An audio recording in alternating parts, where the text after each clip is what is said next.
Chapitre 6. Effet de neige. Comme on peut le penser, les comédiens étaient satisfaits de leur séjour au château de Bruyères. De telles aubaines ne leur advenaient pas souvent dans leur vie nomade. Le tyran avait distribué les parts, et chacun remuait avec une amoureuse titillation de doigts quelques pistoles au fond de poches habituées à servir souvent d'auberge au diable. Zerbine, rayonnant d'une joie mystérieuse et contenue, acceptait de bonne humeur les brocards de ses camarades sur la puissance de ses charmes. Elle triomphait, ce dont la Séraphine pensait enrager. Seul, Léandre, tout rompu encore de la bastonnade nocturne qu'il avait reçue, ne semblait pas partager la gaieté générale, bien qu'il affectât de sourire, mais ce n'était que ris de chien et du bout des dents, pour ainsi dire. Ses mouvements étaient contraints, et les cahots de la voiture lui arrachaient parfois des grimaces significatives. Quand il jugeait qu'on ne le regardait point, il se frottait de la paume les épaules et les bras, manœuvre dissimulée qui pouvait donner le change aux autres comédiens, mais n'échappait pas à la narquoise inquisition de Scapin, toujours à l'affût des mésaventures de Léandre, dont la fatuité lui était particulièrement insupportable. Un heurt de la roue contre une pierre assez grosse que le charton n'avait pas vue fit pousser au galant un « aïe » d'angoisse et de douleur, sur quoi Scapin entama la conversation en feignant de le plaindre. « Mon pauvre Léandre, qu'as-tu donc à geindre et te lamenter de la sorte? Tu sembles tout moulu comme le chevalier de la triste figure, lorsqu'il eut cabriolé tout nu dans la Sierra Morena par pénitence amoureuse, à l'imitation d'Amadis sur la Roche-Pauvre. On dirait que ton lit était fait de bâtons croisés et non de matelas douillés avec courtes pointes, oreillers et carreaux, en somme plus propice à rompre les membres qu'à les reposer, tant tu as la mine battue, le teint maladif et l'œil poché. De tout ceci, il appert que le seigneur Morphée ne t'a pas visité cette nuit. Morphée peut être resté en sa caverne, mais le petit dieu Cupidon est un rôdeur qui n'a pas besoin de lanterne pour savoir trouver une porte dans un corridor, répondit Léandre, espérant détourner les soupçons de son ennemi Scapin. Je ne suis qu'un valet de comédie, et n'ai point l'expérience des choses galantes. Jamais je n'ai fait l'amour aux belles dames, mais j'en sais assez pour n'ignorer point que le dieu Cupidon, d'après les poètes et faiseurs de romans, se sert de ses flèches à l'endroit de ceux qu'il veut navrer, et non pas du bois de son arc. Que voulez-vous dire se hâta d'interrompre Léandre, inquiet du tour que prenait l'entretien par ses subtilités et déductions mythologiques. Rien, sinon que tu as là sur le col, un peu au-dessus de la clavicule, bien que tu t'efforces de la cacher avec ton mouchoir, une raie noire qui demain sera bleue, après-demain verte, et ensuite jaune, jusqu'à ce qu'elle s'évanouisse en couleur naturelle, raie qui ressemble diantrement au paraphe authentique d'un coup de bâton signé sur une peau de veau ou vélin, si tu aimes mieux ce vocable. Sans doute, répondit Léandre, de pâle devenu rouge jusqu'à l'ourlet de l'oreille. Ce sera quelque beauté morte, amoureuse de moi pendant sa vie, qu'il m'aura baisé en songe tandis que je dormais. Les baisers des morts impriment en la chair, comme chacun sait, des meurtrissures dont on s'étonne au réveil. Cette beauté défunte et fantasmatique vient bien à point, répondit Scapin. Mais j'aurais juré que ce vigoureux baiser avait été appliqué par des lèvres de bois vert. Mauvais raillard et faiseur de gosseries que vous êtes, dit Léandre, vous poussez ma modestie à bout. Pudiquement, je mets sur le compte des mortes ce qui pourrait être à meilleur droit revendiqué par les vivantes. Tout indocte et rustique que vous affectiez d'être, vous avez sans doute entendu parler de ces jolis signes, taches, meurtrissures, marques de dents, mémoire des folâtres, ébats que les amants ont coutume d'avoir ensemble. Memorem dente notam, interrompit le pédant, joyeux de citer Horace. Cette explication me semble judicieuse, répondit Scapin, et appuyée d'autorité convenable. Pourtant, la marque est si longue que cette beauté nocturne, morte ou vivante, devrait avoir en la bouche cette dent unique que les porcades se prêtaient tour à tour. Léandre, outré de fureur, voulut se jeter sur Scapin et le gourmet, mais le ressentiment de la bastonnade fut si vif dans ses côtes endolories et sur son dos rayé comme celui d'un zèbre qu'il se rassit, remettant sa vengeance à un temps meilleur. Le tyran et le pédant, accoutumés à ces querelles dont ils se divertissaient, les firent se raccommoder. Scapin promit de ne jamais faire d'allusion à ces sortes de choses. J'ôterai, dit-il, de mon discours de bois sous toute forme, bois grume, bois marmenteau, bois de lit et même bois de serre. Pendant cette curieuse altercation, la charrette cheminait toujours, et bientôt on arriva à la croix d'un carrefour. Une grossière croix de bois fendillée par le soleil et la pluie, soutenant un Christ dont les bras s'étaient détachés du corps, et, retenu d'un clou rouillé, pendait sinistrement, s'élevait sur un tertre de gazon, et marquait l'embranchement de 4 chemins. Un groupe composé de 2 hommes et de 3 mules était arrêté à la croisière des routes et semblait attendre quelqu'un qui devait passer. Une des mules, comme impatiente d'être immobile, secouait sa tête empanachée de pompons et de houppes de toutes couleurs, avec un frisson argentin de grelots. Quoique des œillères de cuir piquées de broderies l'empêchassent de porter ses regards à droite et à gauche, elle avait senti l'approche de la voiture, les nutations de ses longues oreilles témoignaient d'une curiosité inquiète, et ses lèvres retroussées découvraient ses dents. La colonelle remue ses cornets et montre ses gencives, dit l'un des hommes. Le chariot ne doit pas être loin maintenant. En effet, la charrette des comédiens arrivait au carrefour. Zerbine, assis sur le devant de la voiture, jeta un coup d'œil rapide sur le groupe de bêtes et de gens dont la présence en ce lieu ne parut pas la surprendre. « Pardieu, voilà un galant équipage, dit le tyran, et de belles mules d'Espagne à faire leurs 15 ou 20 lieues dans la journée. Si nous étions ainsi montés, nous serions bientôt arrivés de vers Paris. Mais qui diable attend-elle donc là? C'est sans doute quelque relais préparé pour un seigneur. » « Non, reprit la duègne, la mule est harnachée d'oreillers et couvertures comme pour une femme. »« Alors, dit le tyran, c'est un enlèvement qui se prépare, car ces 2 écuyers en livrée grise ont l'air fort mystérieux. »« Peut-être, répondit Zerbine avec un sourire d'une expression équivoque. »« Est-ce que la dame serait parmi nous, fit le scapin. Un des 2 écuyers se dirige vers la voiture, comme s'il voulait parlementer avant d'user de violence. »« Oh, il n'en sera pas besoin, ajouta Séraphine, jetant sur la soubrette un regard dédaigneux que celle-ci soutint avec une tranquille impudence. Il est des bonnes volontés qui sautent d'elles-mêmes entre les bras des ravisseurs. N'est pas enlevé qui veut, répliqua la soubrette. Le désir n'y suffit pas, il faut encore l'agrément. La conversation en était là, quand l'écuyer, faisant signe au charton d'arrêter ses chevaux, demanda, le béret à la main, si mademoiselle Zerbine n'était pas dans la voiture. Zerbine, vive et presque comme une couleuvre, sortit sa petite tête brune hors du temps de lait et répondit elle-même à l'interrogation. Puis elle sauta à terre. « Mademoiselle, je suis à vos ordres, dit l'écuyer, d'un ton galant et respectueux. La soubrette fit bouffer ses jupes, passa le doigt autour de son corsage, comme pour donner de l'aisance à sa poitrine, et, se tournant vers les comédiens, leur tint délibérément cette petite harangue. « Mes chers camarades, pardonnez-moi si je vous quitte ainsi. Parfois l'occasion vous contraint à la saisir en vous présentant sa mèche de cheveux devant la main, et de façon si opportune que ce serait sottise pure de ne pas s'y accrocher à plein doigt. Car, lâchée, elle ne revient point. Le visage de la fortune, qui jusqu'à présent ne s'était montré pour moi que rechigné et maussade, me fait un riz gracieux. Je profite de sa bonne volonté, sans doute passagère. En mon humble état de soubrette, je ne pouvais prétendre qu'à des mascarilles ou scapins.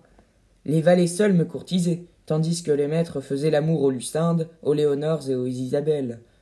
C'est à peine si les seigneurs daignaient, en passant, me prendre le menton et appuyer d'un baiser sur la joue le demi-louis d'argent qu'il glissait dans la pochette de mon tablier. Il s'est trouvé un mortel de meilleur goût, pensant que, hors du théâtre, la soubrette valait bien la maîtresse, et comme l'emploi de Zerbine n'exige pas une vertu très farouche, j'ai jugé qu'il ne fallait pas désespérer ce galant homme que mon départ contrariait fort. Or, donc, laissez-moi prendre mes malles au fond de la voiture et recevez mes adieux. Je vous retrouverai un jour ou l'autre à Paris, car je suis comédienne dans l'âme, et je n'ai jamais fait de bien longues infidélités au théâtre. » Les hommes prirent les coffres de Zerbine et les ajustèrent, se faisant équilibre, sur la mule de bas.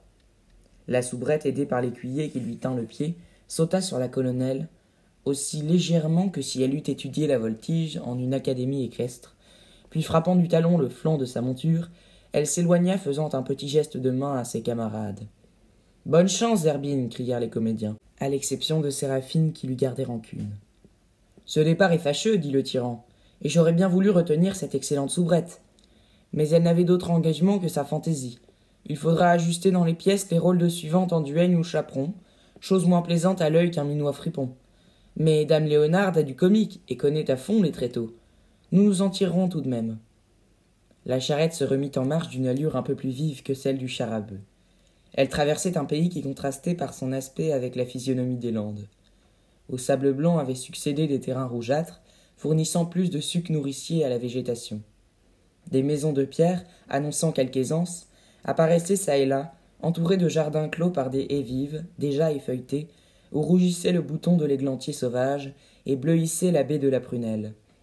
Au bord de la route, des arbres d'une belle venue dressaient leurs troncs vigoureux et tendaient leurs fortes branches dont la dépouille jaunie tachetait l'herbe alentour, ou couraient aux caprices de la brise devant Isabelle et Sigognac, qui, fatigués de la pause contrainte qu'ils étaient obligés de garder dans la voiture, se délassaient en marchant un peu à pied. Le matamor avait pris l'avance, et dans la rougeur du soir, on l'apercevait sur la crête de la montée, dessinant en lignes sombres son frêle squelette, qui, de loin, semblait embroché dans sa rapière. « Comment se fait-il, disait tout en marchant Sigognac à Isabelle, que vous qui avez toutes les façons d'une demoiselle de haut lignage par la modestie de votre conduite, la sagesse de vos paroles et le bon choix des termes, vous soyez ainsi attaché à cette troupe errante de comédiens, braves gens sans doute, mais dont de même race et acabit que vous. N'allez pas, reprit Isabelle, pour quelque bonne grâce qu'on me voie, me croire une princesse infortunée ou reine chassée dans son royaume, réduite à cette misérable condition de gagner sa vie sur les planches. Mon histoire est toute simple, et puisque ma vie vous inspire quelque curiosité, je vais vous la conter. Loin d'avoir été amené à l'état que je fais par catastrophe du sort, ruines inouïes ou aventures romanesques, j'y suis né, étant, comme on dit, enfant de la balle. Le chariot de Thespis a été mon lieu de nativité et ma patrie voyageuse. Ma mère, qui jouait les princesses tragiques, était une fort belle femme. Elle prenait ses rôles au sérieux, et même hors de la scène, elle ne voulait entendre parler que de rois, princes, ducs et autres grands, tenant pour véritables ses couronnes de clinquant et ses sceptres de bois doré. Quand elle rentrait dans la coulisse, elle traînait si majestueusement le faux velours de ses robes qu'on eût dit que ce fût un flot de pourpre ou la propre queue d'un manteau royal. Avec cette superbe, elle fermait opiniâtrement l'oreille aux aveux, requêtes et promesses de ces galantins qui toujours volaient autour des comédiennes, comme papillons autour de la chandelle. Un soir même, en sa loge, comme un blondin voulait s'émanciper, elle se dressa en pied et s'écria comme une vraie Tomiris, reine de City. « Garde, qu'on le saisisse !» d'un ton si souverain, dédaigneux et solennel, que le galant, tout interdit, se déroba de peur, n'osant pousser sa pointe. Or, ces fiertés et rebuffades étranges en une comédienne toujours soupçonnée de mœurs légères, étant venue à la connaissance d'un très haut et puissant prince, il les trouva de bon goût, et se dit que ces mépris du vulgaire profane ne pouvaient procéder que d'une âme généreuse. Comme son rang dans le monde équipolite à celui de reine au théâtre, il fut reçu plus doucement et d'un sourcil moins farouche. Il était jeune, beau, parlait bien, était pressant et possédait ce grand avantage de la noblesse. Que vous dirais-je de plus ? Cette fois, la reine n'appela pas ses gardes, et vous voyez en moi le fruit de ses belles amours. Cela, dit galamment Sigognac, explique à merveille les grâces sans seconde dont on vous voit orné. Un sang princier coule dans vos veines, je l'avais presque deviné. Cette liaison, continua Isabelle, dura plus longtemps que n'ont coutume les intrigues de théâtre. Le prince trouva chez ma mère une fidélité qui venait de l'orgueil autant que de l'amour, mais qui ne se démentit point. Malheureusement, des raisons d'État vinrent à la traverse. Il dut partir pour des guerres ou ambassades lointaines. D'illustres mariages qu'il retarda tant qu'il put furent négociés en son nom par sa famille. Il lui fallut céder, car il n'avait pas le droit d'interrompre, à cause d'un caprice amoureux, cette longue suite d'ancêtres remontant à Charlemagne, et de finir en lui cette glorieuse race. Des sommes assez fortes furent offertes à ma mère pour adoucir cette rupture devenue nécessaire, la mettre à l'abri du besoin et subvenir à ma nourriture et éducation. Mais elle ne voulut rien entendre, disant qu'elle n'acceptait point la bourse sans le cœur, et qu'elle aimait mieux que le prince lui fût redevable que non pas elle redevable au prince, car elle lui avait donné, en sa générosité extrême, ce que jamais il ne lui pourrait rendre. Rien avant, rien après. Telle était sa devise. Elle continua donc son métier de princesse tragique, mais la mort dans l'âme, et depuis ne fit que languir jusqu'à son trépas, qui ne tarda guère. J'étais alors une fillette de 7 ou 8 ans, je jouais les enfants et les amours, et autres petits rôles proportionnés à ma taille et à mon intelligence. La mort de ma mère me causa un chagrin au-dessus de mon âge, et je me souviens qu'il me fallut fouetter ce jour-là pour me forcer à jouer un des enfants de Médée. Puis cette grande douleur s'apaisa par les cajoleries de comédiens et comédiennes qui me dorlotaient de leur mieux, et comme à l'envie, me mettant toujours quelques friandises dans mon petit panier.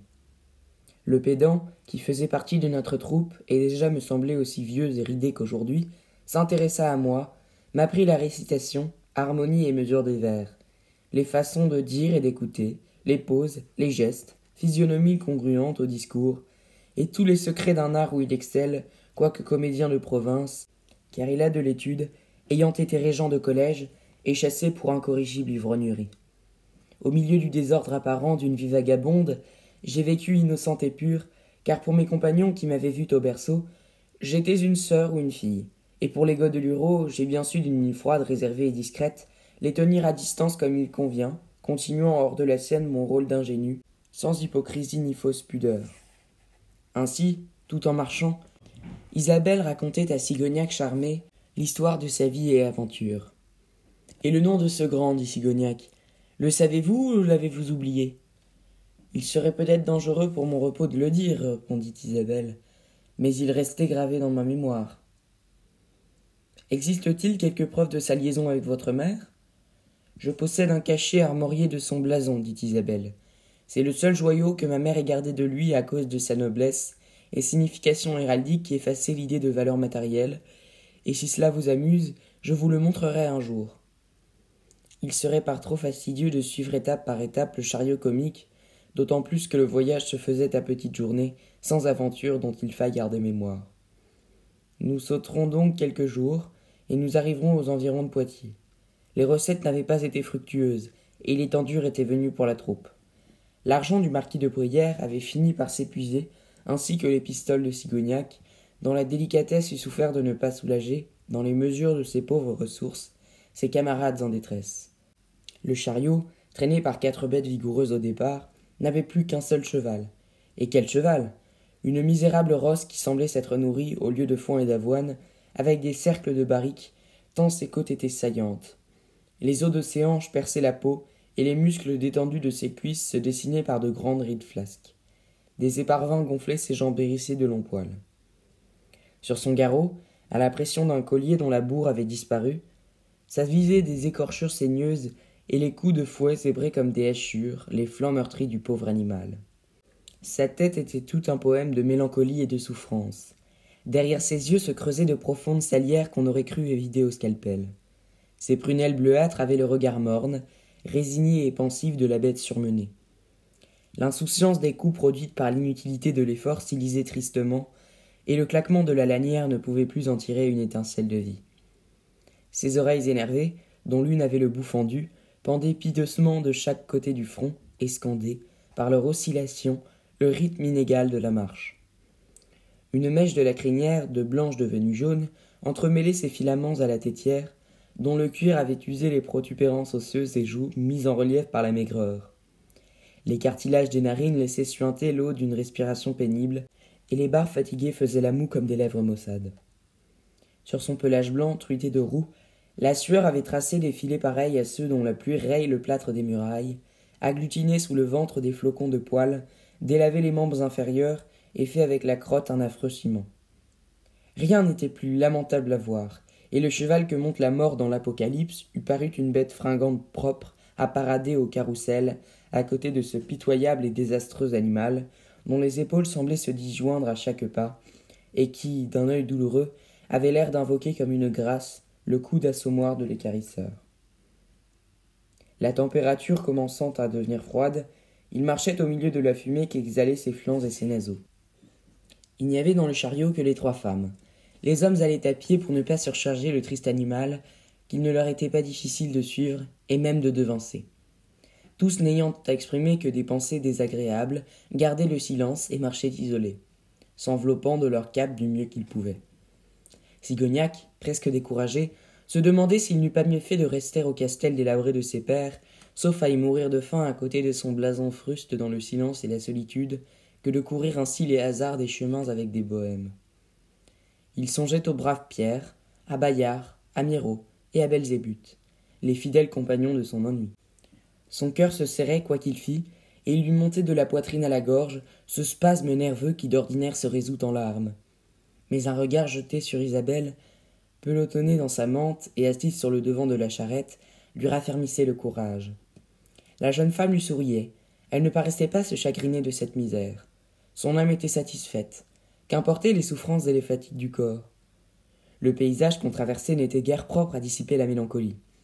Au premier plan se tordaient les squelettes convulsifs de quelques vieux ormes tourmentés, contournés, estimés, dont les branches noires aux filaments capricieux se détaillaient sur un ciel d'un gris jaune très bas et gros de neige qui ne laissait filtrer qu'un jour livide.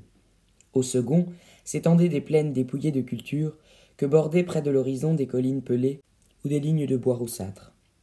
De loin en loin, comme une tache de craie, quelques chaumines dardant une légère spirale de fumée apparaissaient entre les brindilles menues de ces clôtures. La ravine d'une rigole sillonnait la terre d'une longue cicatrice. Au printemps, cette campagne habillée de verdure eût pu sembler agréable, mais revêtue des grises livrées de l'hiver, elle ne présentait aux yeux que monotonie, pauvreté et tristesse. De temps en temps passé, have et déguenillé, un paysan ou quelques vieilles courbées sous un faco de bois mort, qui, loin d'animer ces déserts, en faisaient au contraire ressortir la solitude. Les pies, sautillant sur la terre brune avec leurs queues plantées dans leurs croupions comme un éventail fermé, en paraissaient les véritables habitantes. Elles jacassaient à l'aspect du chariot comme si elles se fussent communiqué leurs réflexions sur les comédiens, et dansaient devant eux d'une façon dérisoire, en méchants oiseaux sans cœur qu'elles étaient, insensibles à la misère du pauvre monde. Une bise aigre sifflait, collant leurs minces capes sur le corps des comédiens et leur souffletant le visage de ses doigts rouges. Au tourbillon du vent se mêlèrent bientôt les flocons de neige, montant, descendant, se croisant sans pouvoir toucher la terre ou s'accrocher quelque part, tant la rafale était forte. Ils devinrent si pressés qu'ils formaient comme une obscurité blanche à quelques pas des piétons aveuglés. À travers ce fourmillement argenté, les objets les plus voisins perdaient leur apparence réelle et ne se distinguaient plus. « Il paraît, dit le pédant qui marchait derrière le chariot pour s'abriter un peu, que la ménagère céleste plume des oies là-haut et secoue sur nous le duvet de son tablier. La chair m'en plairait davantage, et je serais bien homme à la manger sans citron ni épices. Voire même sans sel, répondit le tyran, car mon estomac ne se souvient plus de cette omelette dont les œufs piaillaient quand on les cassa sur le bord du poêlon, et que j'ai avalé sous le titre fallacieux et sarcastique de déjeuner, malgré les becs qu'il a hérissés. Sigognac s'était aussi réfugié derrière la voiture, et le pédant lui dit « Voilà un terrible temps, monsieur le baron, et je regrette pour vous de vous voir partager notre mauvaise fortune. Mais ce sont traverses passagères, et quoique nous n'allions guère plus vite, cependant nous nous rapprochons de Paris. » « Je n'ai point été élevé sur les genoux de la mollesse, répondit Sigognac, et je ne suis pas homme à m'effrayer pour quelques flocons de neige. Ce sont ces pauvres femmes que je plains, obligées, malgré la débilité de leur sexe, à supporter des fatigues et des privations comme routiers en campagne. Elles y sont de longue main habituées, et ce qui serait dur à des femmes de qualité, ou à des bourgeoises, ne leur semble pas autrement pénible. La tempête augmentait. Chassée par le vent, la neige courait en blanche fumée rasant le sol, et ne s'arrêtant que lorsqu'elle était retenue par quelque obstacle, revers de tertre, mur de pierraille, clôture de haies, talus de fossés. Là, elle s'entassait avec une prodigieuse vitesse, débordant en cascade de l'autre côté de la digue temporaire. D'autres fois, elle s'engouffrait dans le tournant d'une trombe et remontait au ciel en tourbillon pour en disperser par masse, que l'orage dispersait aussitôt. Quelques minutes avaient suffi pour poudrer à blanc, sous la toile palpitante de la charrette, Isabelle, Séraphine et Léonarde, quoiqu'elles se fussent réfugiées tout au fond et abritées d'un rempart de paquets. Ahuri par les flagellations de la neige et du vent, le cheval n'avançait plus qu'à grand-peine. Il soufflait, ses flancs battaient, et ses sabots glissaient à chaque pas. Le tyran le prit par le bridon, et, marchant à côté de lui, le soutint un peu de sa main vigoureuse. Le pédant, Sigognac et Scapin poussaient à la roue. Léandre faisait claquer le fouet pour exciter la pauvre bête, car la frapper eût été cruauté pure. Quant au matamor, il était resté quelque peu en arrière, car il était si léger, vu sa maigreur phénoménale, que le vent l'empêchait d'avancer, quoiqu'il eût pris une pierre en chaque main et rempli ses poches de cailloux pour se lester. Cette tempête neigeuse, loin de s'apaiser, faisait de plus en plus rage, et se roulait avec furie dans les amas de flocons blancs qu'elle agitait en mille remous, comme l'écume des vagues. Elle devint si violente que les comédiens furent contraints, bien qu'ils eussent grande hâte d'arriver au village, d'arrêter le chariot et de le tourner à l'opposite du vent. La pauvre Rose qui le traînait n'en pouvait plus. Ses jambes se roidissaient, des frissons couraient sur sa peau fumante et baignée de sueur. Un effort de plus, et elle tombait morte. Déjà une goutte de sang perlait dans ses naseaux, largement dilatée par l'oppression de la poitrine, et des lueurs vitrées passaient sur le globe de l'œil. Le terrible dans le sombre n'est pas difficile à concevoir. Les ténèbres logent aisément les épouvantes, mais l'horreur blanche se fait moins comprendre. Cependant, rien de plus sinistre que la position de nos pauvres comédiens, pâles de faim, bleus de froid, aveuglés de neige, et perdus en pleine grande route, au milieu de ce vertigineux tourbillon de grains glacés, les enveloppant de toutes parts. Tous s'étaient blottis sous la toile de la bâche pour laisser passer la rafale, et se pressaient les uns contre les autres afin de profiter de leur chaleur mutuelle. Enfin l'ouragan tomba, et la neige, suspendue en l'air, put descendre moins tumultueusement sur le sol. Aussi loin que l'œil pouvait s'étendre, la campagne disparaissait sous un linceul argenté. « Où donc est Matamor » dit Blasius. « Est-ce que par hasard le vent l'aurait emporté dans la lune ?» En effet, ajouta le tyran, je ne le vois point. Il s'est peut-être blotti sous quelque décoration au fond de la voiture. « Ohé, Matamor, secoue tes oreilles si tu dors, et réponds à l'appel !» Matamor n'eut garde de sonner mot. Aucune forme ne s'agita sous le monceau de vieille toile. « Ohé, Matamor !» beugla itérativement le tyran, de sa plus grosse voix tragique, et d'un ton à réveiller dans leur grotte les 7 dormants avec leurs chiens.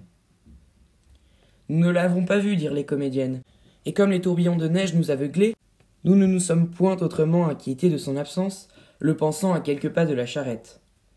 Diantre, fit Blasius, voilà qui est étrange, pourvu qu'il ne lui soit point arrivé malheur.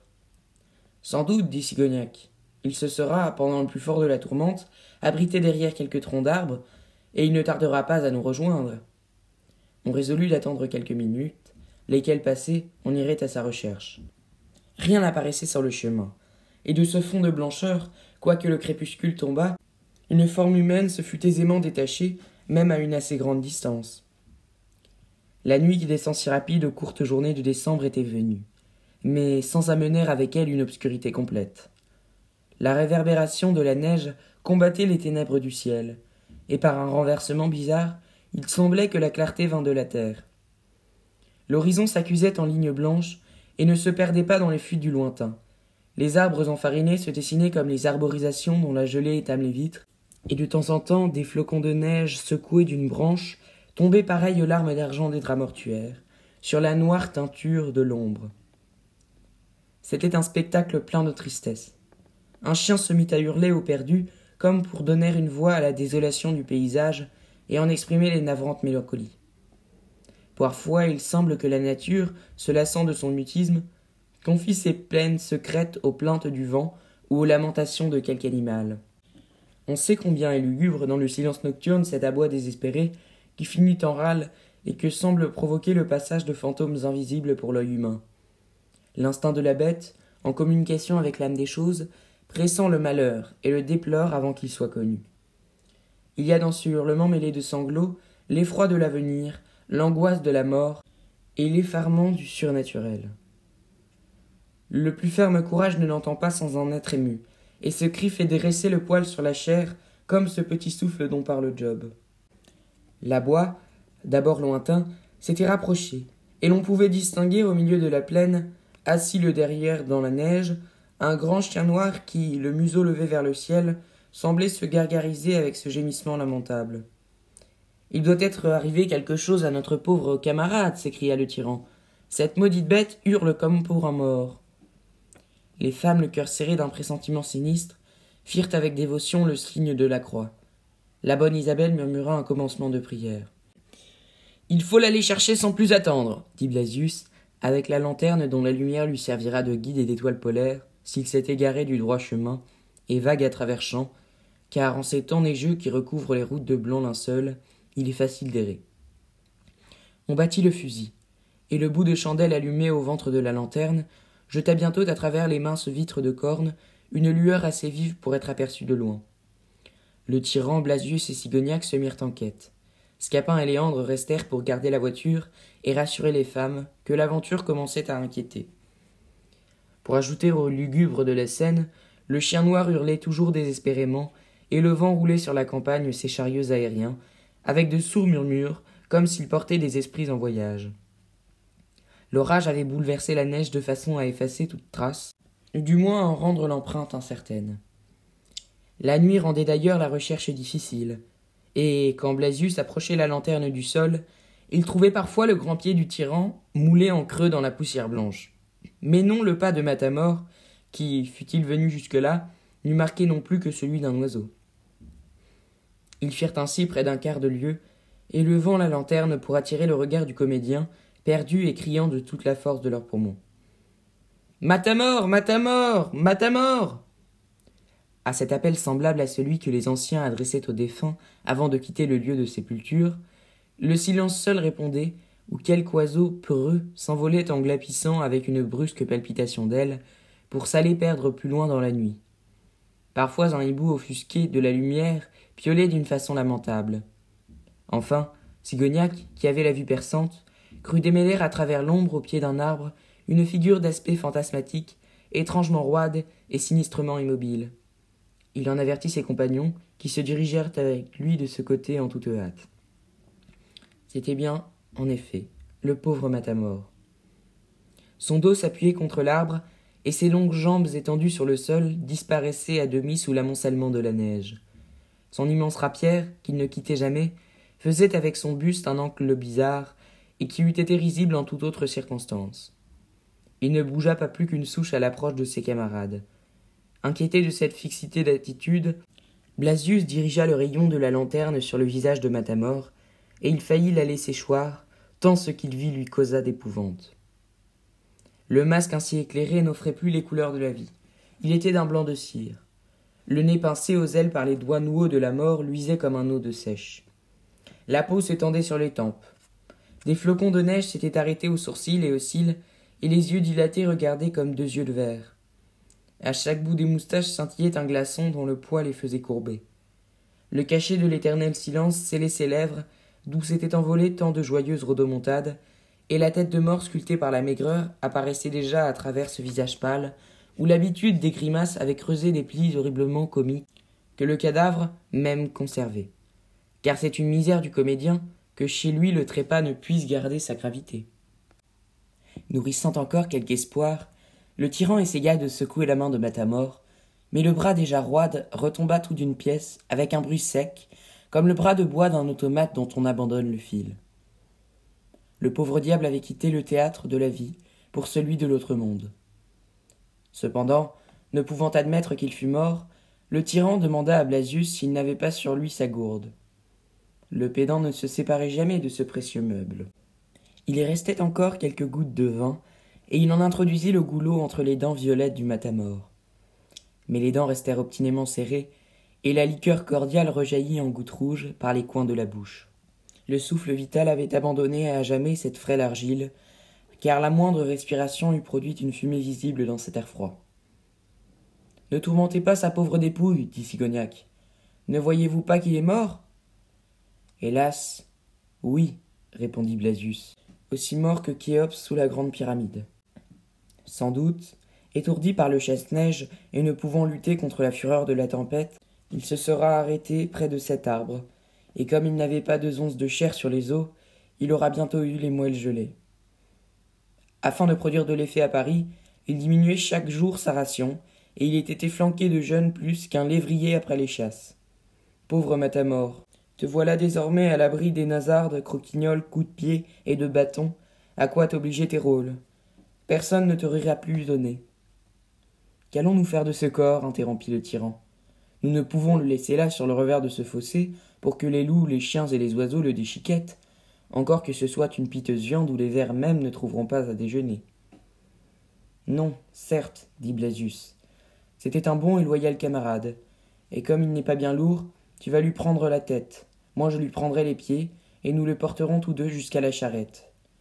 Demain il fera jour, et nous l'inhumerons en quelque coin le plus décemment possible, car, à nous autres histrions, l'église marâtre nous ferme l'huisse du cimetière, et nous refuse cette douceur de dormir en terre sainte.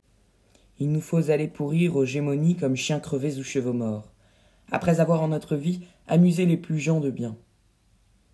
Vous, monsieur le baron, vous nous précéderez et tiendrez le falot. Sigognac acquiesça d'un signe de tête à cet arrangement. Les 2 comédiens se penchèrent, déblayèrent la neige qui recouvrait déjà Matamor comme un linceul prématuré, soulevèrent le léger cadavre qui pesait moins que celui d'un enfant, et se mirent en marche précédés du baron, qui faisait tomber sur leur route la lumière de la lanterne.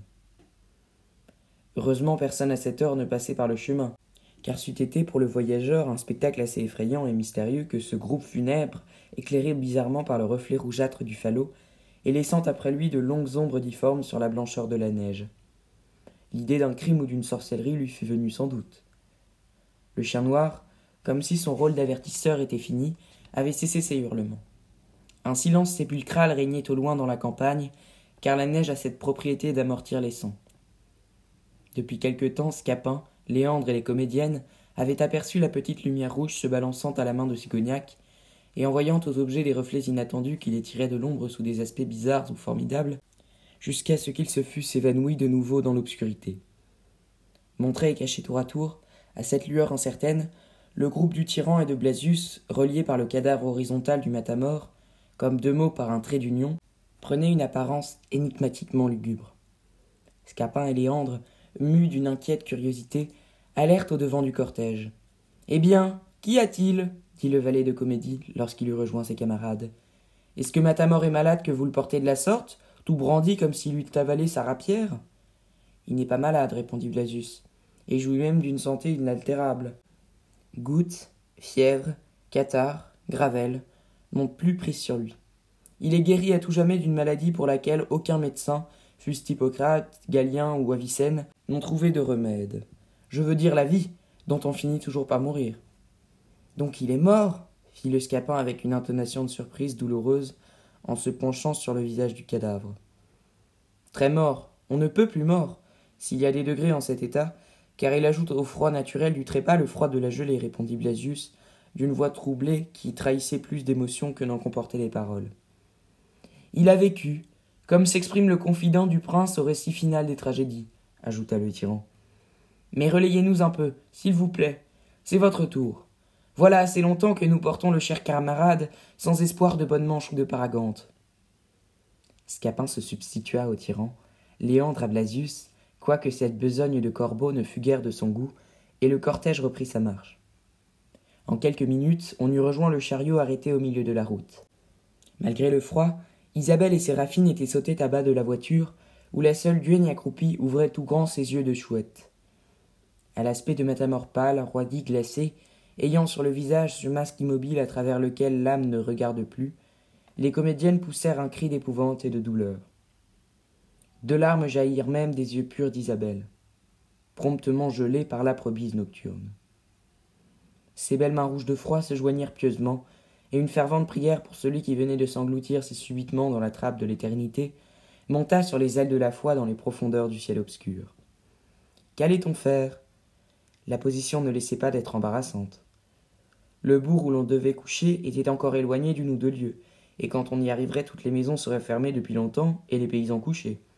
D'autre part, on ne pouvait rester au milieu du chemin en pleine neige, sans bois pour allumer du feu, sans vivres pour se réconforter, dans la compagnie fort sinistre et maussade d'un cadavre, à attendre le jour qui ne se lève que très tard pendant cette saison.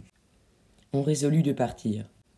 7 heures de repos et une musette d'avoine donnée par Scapin avaient rendu un peu de vigueur au pauvre vieux cheval fourbu. Il paraissait ragaillardi et capable de fournir la traite. Matamore fut couché au fond du chariot, sous une toile. Les comédiennes, non sans un certain frisson de peur, s'assirent sur le devant de la voiture, car la mort fait un spectre de l'ami avec lequel on causait tout à l'heure, et celui qui vous égayait vous épouvante comme une larve ou une lémure. Les hommes cheminèrent à pied, Scapin éclairant la route avec la lanterne, dont on avait renouvelé la chandelle, le tyran tenant le bridon du cheval pour l'empêcher de buter. On n'allait pas bien vite, car le chemin était difficile. Cependant, au bout de 2 heures, on commença à distinguer, au bas d'une descente assez rapide, les premières maisons du village. La neige avait mis des chemises blanches au toit qui les faisaient se détacher, malgré la nuit, sur le fond sombre du ciel.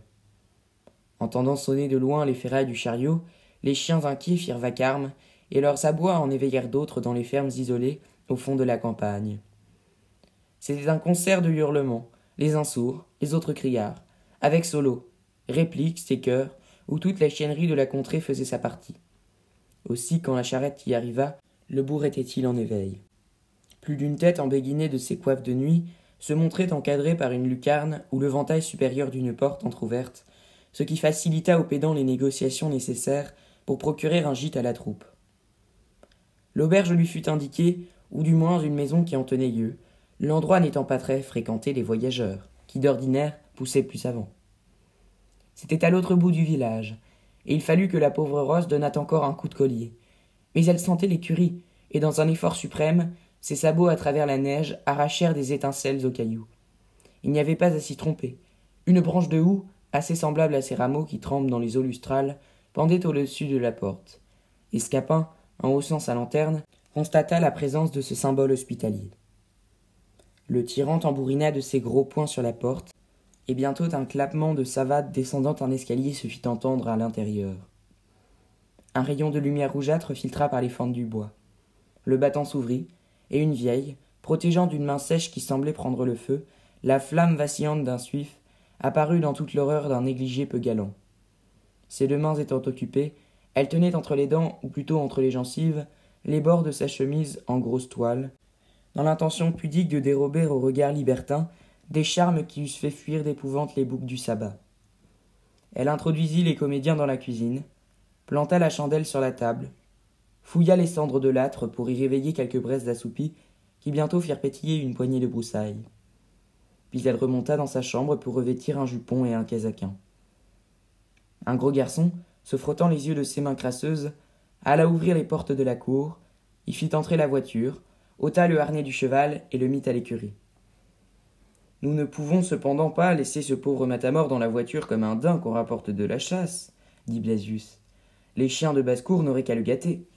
Il a reçu le baptême, après tout, et il faut lui faire sa vieille mortuaire comme un bon chrétien qu'il était. » On prit le corps du comédien défunt, qui fut étendu sur la table et respectueusement recouvert d'un manteau. Sous l'étoffe se sculptait à grands plis la rigidité cadavérique et se découpait le profil aigu de la face, peut-être plus effrayante ainsi que dévoilée.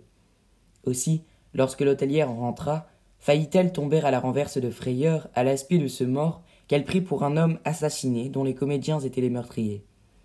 Déjà, tendant ses vieilles mains tremblotantes, elle suppliait le tyran qu'elle jugeait le chef de la troupe de ne point la faire mourir, lui promettant un secret absolu, même fût-elle mise à la question. Isabelle la rassura et lui apprit un peu de mots ce qui était arrivé. Alors la vieille alla chercher deux autres chandelles et les disposa symétriquement autour du mort, s'offrant de veiller avec dame Léonarde, car souvent dans le village elle avait enseveli des cadavres et savait ce qu'il y avait à faire en ces tristes offices. Ces arrangements pris, les comédiens se retirèrent dans une autre pièce, où, médiocrement mis en appétit par ces lugubres scènes et touchés de la perte de ce brave Matamor, ils ne soupèrent que du bout des lèvres. Pour la première fois peut-être de sa vie, quoique le vin fût bon, Blasius laissa son verre demi-plein, oubliant de boire. Certes, il fallait qu'il fût bien navré dans l'âme, car il était de ces biberons qui souhaitaient d'être enterrés sous le baril, afin que la cannelle leur dégoûte dans la bouche, et il se fut relevé du cercueil pour crier « Masse » à un rouge-bord. Isabelle et Séraphine s'arrangèrent d'un grabat dans la chambre voisine. Les hommes s'étendirent sur des bottes de paille que le garçon d'écurie leur apporta. Tous dormirent mal, d'un sommeil entrecoupé de rêves pénibles, et furent sur pied de bonne heure, car il s'agissait de procéder à la sépulture de Matamor. Faute de drap, Léonard et l'hôtesse l'avaient enseveli dans un lambeau de vieille décoration représentant une forêt, linceul digne d'un comédien comme un motu de guerre d'un capitaine. Quelques restes de peinture verte simulaient, sur la trame usée, des guirlandes et feuillages, et faisaient l'effet d'une jonchée d'herbes semées pour honorer le corps, cousu et paqueté en la forme de momie égyptienne. Une planche posée sur deux bâtons, dont le tyran, Blasius, Scapin et Léandre tenaient les bouts, forma la civière. Une grande simarre de velours noir, constellée d'étoiles et de mille-lunes de paillons, servant pour les rôles de pontife ou de nécromant, fit l'office de drap mortuaire avec assez de décence. Ainsi disposé, le cortège sortit par une porte de derrière, donnant sur la campagne, pour éviter les regards et commérages des curieux, et pour gagner un terrain vague que l'hôtesse avait désigné comme pouvant servir de sépulture au Matamor, sans que personne s'y opposât, la coutume étant de jeter là les bêtes mortes de maladie, lieu bien indigne et malpropre à recevoir une dépouille humaine, argile modelée à la ressemblance de Dieu. Mais les canons de l'Église sont formels, et l'histrion excommunié ne peut jaisir en terre sainte, à moins qu'il n'ait renoncé au théâtre, à ses œuvres et à ses pompes, ce qui n'était pas le cas de Matamor. Le matin, aux yeux gris, commençait à s'éveiller, et les pieds dans la neige descendaient le revers des collines. Une lueur froide s'étalait sur la plaine, dont la blancheur faisait paraître livide la teinte pâle du ciel. Étonné par l'aspect bizarre du cortège que ne précédait ni croix ni prêtre, et qui ne se dirigeait point du côté de l'église, quelques paysans allant ramasser du bois mort s'arrêtaient et regardaient les comédiens de travers, les soupçonnant hérétiques, sorciers ou parpaillots, mais cependant ils n'osaient rien dire. Enfin, on arriva à une place assez dégagée, et le garçon d'écurie, qui portait une bête pour creuser la fosse, dit qu'on ferait bien de s'arrêter là. Des carcasses de bêtes à demi recouvertes de neige bossuaient le sol tout alentour. Des squelettes de chevaux, anatomisés par les vautours et les corbeaux, allongeaient au bout d'un chapelet de vertèbres leurs longues têtes décharnées aux orbites creuses et ouvraient leurs côtes dépouillées de chair comme les branches d'un éventail dont on a déchiré le papier. Des touches de neige, fantasquement posées, ajoutaient encore à l'horreur de ce spectacle charogneux en accusant les saillies et les articulations des os. On eût dit ces animaux chimériques que chevauchent les aspioles ou les goules aux cavalcades du sabbat. Les comédiens déposèrent le corps à terre, et le garçon d'auberge se mit à bêcher vigoureusement le sol, rejetant les mottes noires parmi la neige, chose particulièrement lugubre, car il semble aux vivants que les pauvres défunts, encore qu'ils ne sentent rien, doivent avoir plus froid sous ces frimas pour leur première nuit de tombeau. Le tyran relayait le garçon, et la fosse se creusait rapidement.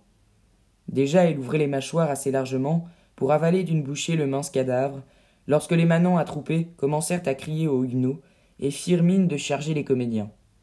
Quelques pierres même furent lancées, qui n'atteignirent heureusement personne. Outré de colère contre cette canaille, Sigognac mit Flamberge au vent et courut sus à ses malotrus, les frappant du plat de sa lame et les menaçant de la pointe. Au bruit de l'algarade, le tyran avait sauté hors de la fosse, saisi un des bâtons du brancard et s'en escrimait sur le dos de ceux que renversait le choc impétueux du baron. La troupe se dispersa en poussant des cris et des malédictions, et l'on put achever les obsèques de Matamor. Couché au fond du trou, le corps cousu dans son morceau de forêt avait plutôt l'air d'une arquebuse enveloppée de serge verte, qu'on enfouit pour la cacher, que d'un cadavre humain qu'on enterre. Quand les premières pelletées roulèrent sur la maigre dépouille du comédien, le pédant, ému et ne pouvant retenir une larme, qui, du bout de son nez rouge, tomba dans la fosse comme une perle du cœur, soupira d'une voix dolente, en manière de raison funèbre, cette exclamation qui fut toute l'anénie et myriologie du défunt.